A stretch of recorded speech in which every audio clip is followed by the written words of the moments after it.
आज का समय है कुंडलिनी का सामूहिक जागरण। ये कार्य और कार्य में कोई समय बर्बाद करने की जरूरत नहीं, क्योंकि जागरण के सिवाय मनुष्य का परिवर्तन नहीं होगा और परिवर्तन के सिवाय मनुष्य उस स्थिति में नहीं जाएगा जहां आज कहा था कि सर्वे सुखिनो भवन्तु।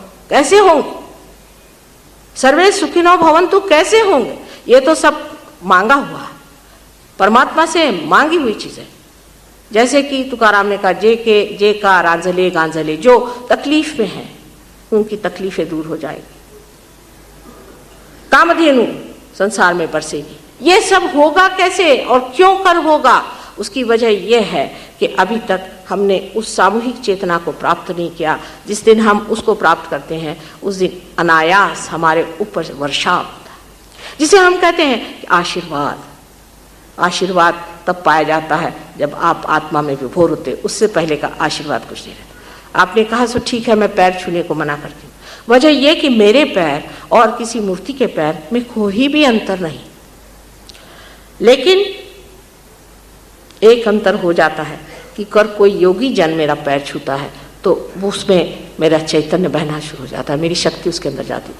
अगर आप पैर छूते हैं तो एक रिचुअल मात्र है, एक मृत रिचुअल है, उसमें कुछ आप पाते नहीं, तो किस लिए मैं पैर छुआ? इसलिए मैं कहती हूँ कि आप योगी जन हो जाइए।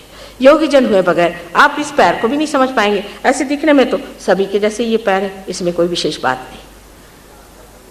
इसी प्रकार आपको समझ लेना चाहिए कि जब तक हमारा संबंध परमात्मा से नहीं होता तब तक हम आनंद को भी प्राप्त नहीं कर सकते, क्योंकि आत्मा ही आनंद का स्वरूप है।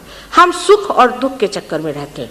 जब हमारा अहंकार, किसी ने कर दिया, फूल पहना दिए, माला पहना दी, आपको कहा जय जयकार, ये वो, तो बड़े खुश हो रहे हैं। फिर किसी ने एक झापड़ मार दी तो फिर नरम होगा।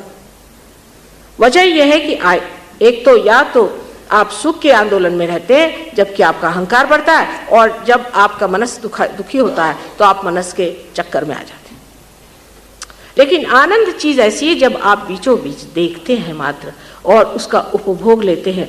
जैसे कि एक फूल का मधु खींचता है, वो ये नहीं सोचता कि फूल कैसा है, उसका रंग कैसा है, कुछ नहीं, वो उसके आनंद को अपनी जीभ से ही कहना चाहिए, उसकी जीभ तो नहीं होती पर उसकी जो भी जानने की शक्ति है उससे जानता है।